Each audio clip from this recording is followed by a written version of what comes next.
नवग्रह चालीसा। श्री गणेशाय नमः। श्री गणपति गुरुपद कमल प्रेम सहित सिर नाय। नवग्रह चालीसा कहत शारद होत सहाय। जय जय रवि शशि सोम बुध, जय गुरु भृगु शनि राज। जय ती राहु अरु केतु ग्रह, करहु अनुग्रह आज।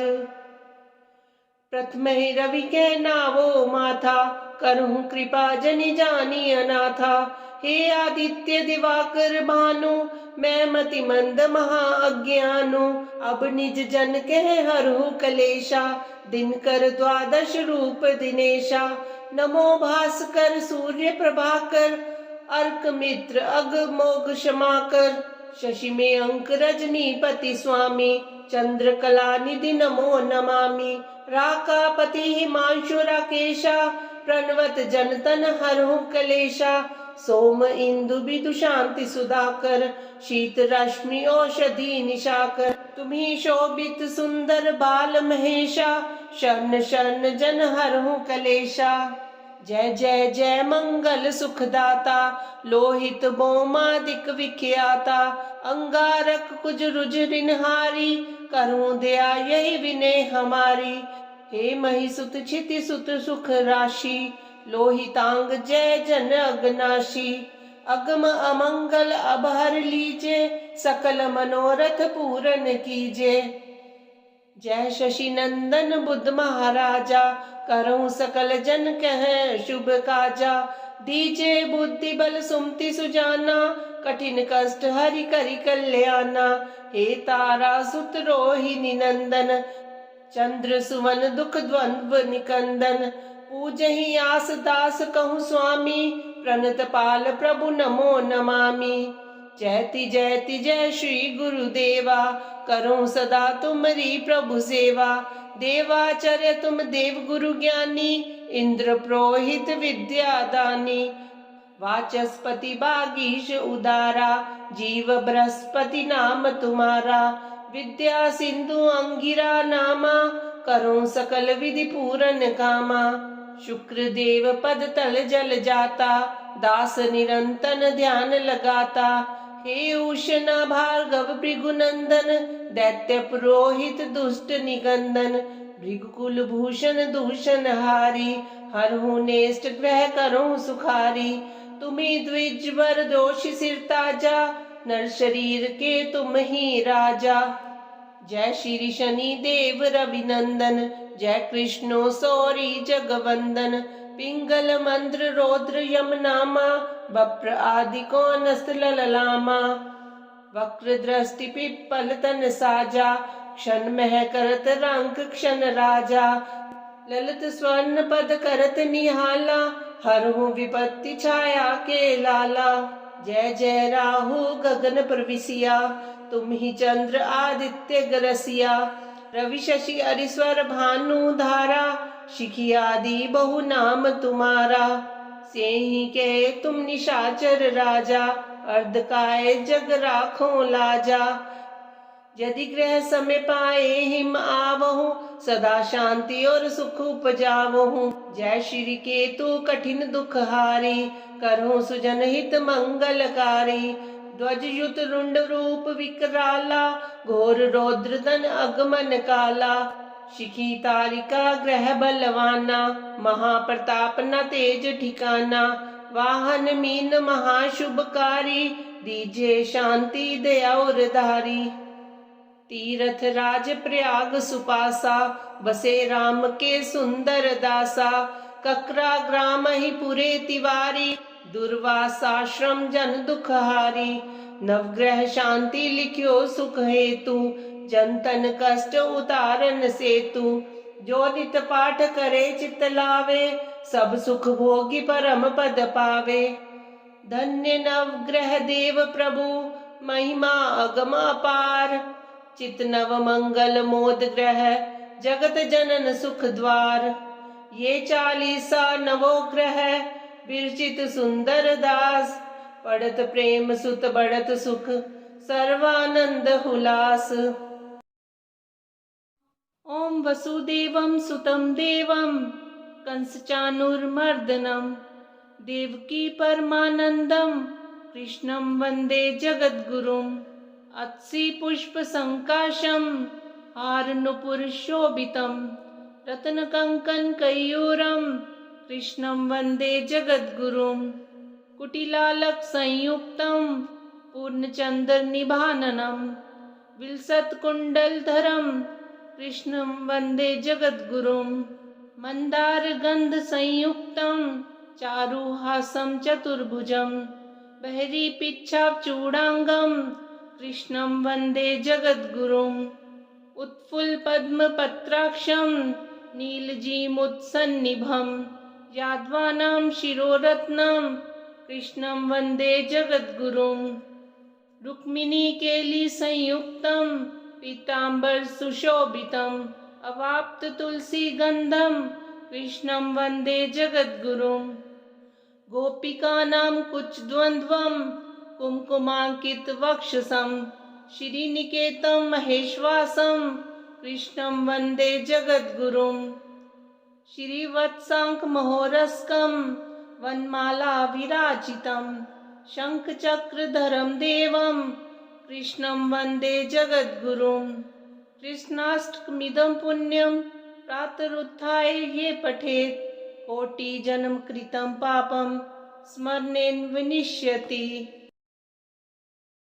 ॐ देवानां कार्यसिद्ध्यर्थं सभास्तं समुद्भवं श्रीनरसिंहं महावीरं नमामि ऋन्मुक्तये लक्ष्म्यालिङ्गितवामाङ्गं भक्तानां भयप्रदं श्रीनरसिंहं महावीरं नमामि ऋन्मुक्तये प्रह्लादवरदं श्रीशं दैत्येश्वरविदारणं श्रीनरसिंहं महावीरं नमामि ऋन्मुक्तये स्मरणातः सर्वपापघ्नं कद्रुजं विष्णाशनं श्रीनरसिंहं महावीरं नमामि ऋन्मुक्तये अन्त्रमालाधरं शङ्ख चक्राब्जायुधधारिणं श्रीनरसिंहं महावीरं नमामि ऋन्मुक्तये सिंहनादेन महता दिग्दन्ति वैदायकं श्रीनरसिंहं महावीरं नमामि ऋन्मुक्तये कोटिसूर्यप्रतीकाशमभिचारिकनाशनं श्रीनरसिंहं महावीरं नमामि ऋन्मुक्तये वेदान्तवैद्यं यज्ञेशं ब्रह्मरुद्रादिसंस्तुतं श्रीनरसिंहं महावीरं नमामि ऋन्मुक्तये इदं यो पठते नित्यं ऋन्मोचकसंज्ञकम् अनन्यजायते सद्यो धनं शीघ्रमवाप्नुयात्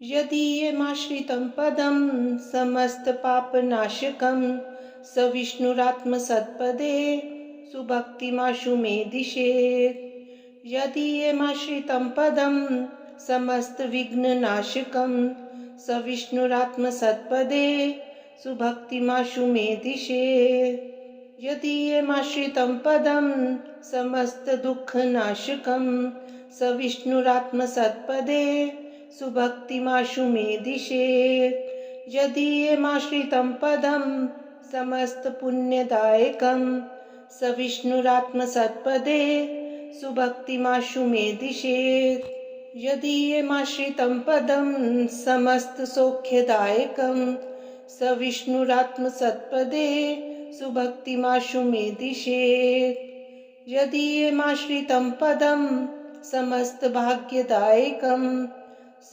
विष्णुरात्मसत्पदे सुभक्तिमाशु मे दिशेत् यदीयमाश्रितं पदं समस्तशास्त्रबोधनं स विष्णुरात्मसत्पदे सुभक्तिमाशु मे दिशेत् यदीयमाश्रितं पदं समस्तकर्मसिद्धिदं स विष्णुरात्मसत्पदे सुभक्तिमाशु मे दिशेत् यदीयमाश्रितं पदं समस्तदेवतोषधं स विष्णुरात्मसत्पदे सुभक्तिमाशु मे दिशेत् यदीयमाश्रितं पदं समस्तसद्विमुक्तिदं स विष्णुरात्मसत्पदे सुभक्तिमाशु मे दिशेत्।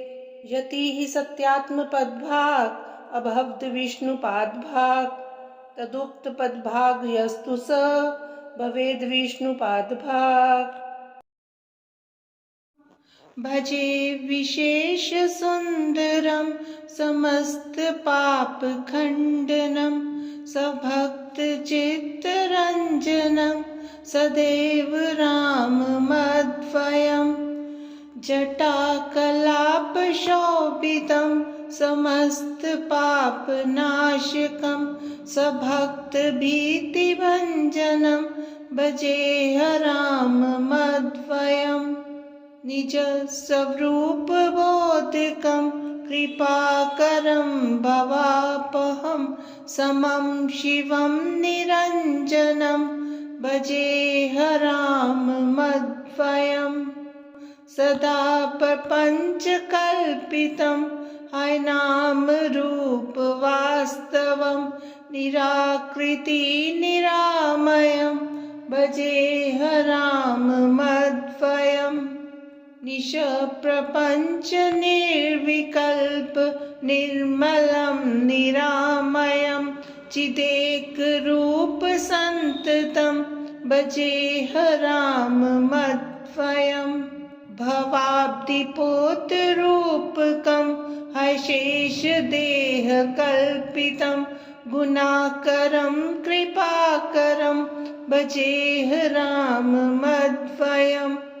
महावाक्यबोधकेर विराजमन् वाक्पदे परब्रह्मव्यापकं भजेह राममद्वयम्।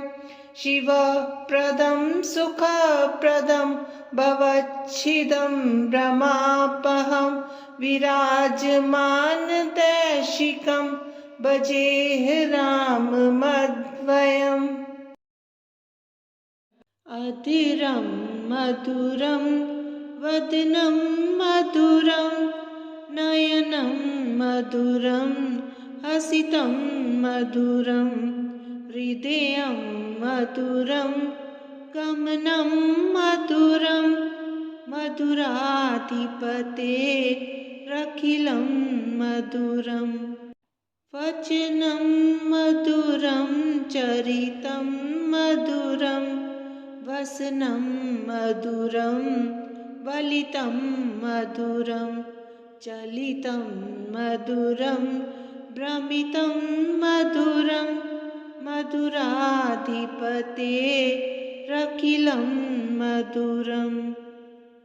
वेणुर्मधुरो रेणुर्मधुरा पाणिर्मधुरा पादो मधुरा नृत्यं मधुरं सख्यं मधुरं मधुराधिपतेरखिलं मधुरम्। गीतं मधुरं पीतं मधुरं भुक्तं मधुरं सुप्तं मधुरं रूपं मधुरं तिलकं मधुरं मधुराधिपतेरखिलं मधुरम्। कर्णं मधुरं तर्णं मधुरं हरणं मधुरं रमणं मधुरं वमितं मधुरं शमितं मधुरं मधुराधिपतेरखिलं मधुरम्।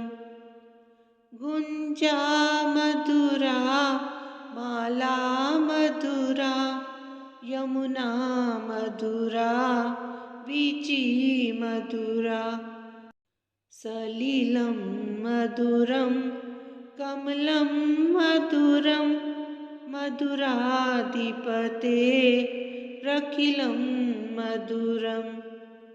गोपी मधुरा लीला मधुरा युक्तं मधुरं मुक्तं मधुरं दृष्टं मधुरं शिष्टं मधुरं मधुराधिपतेरखिलं मधुरं गोपा मधुरा गावो मधुरा यष्टिर्मधुरा सृष्टिर्मधुरा दलितं मधुरं फलितं मधुरं मधुराधिपतेरखिलं मधुरं मधुराधिपतेरखिलं मधुरम्।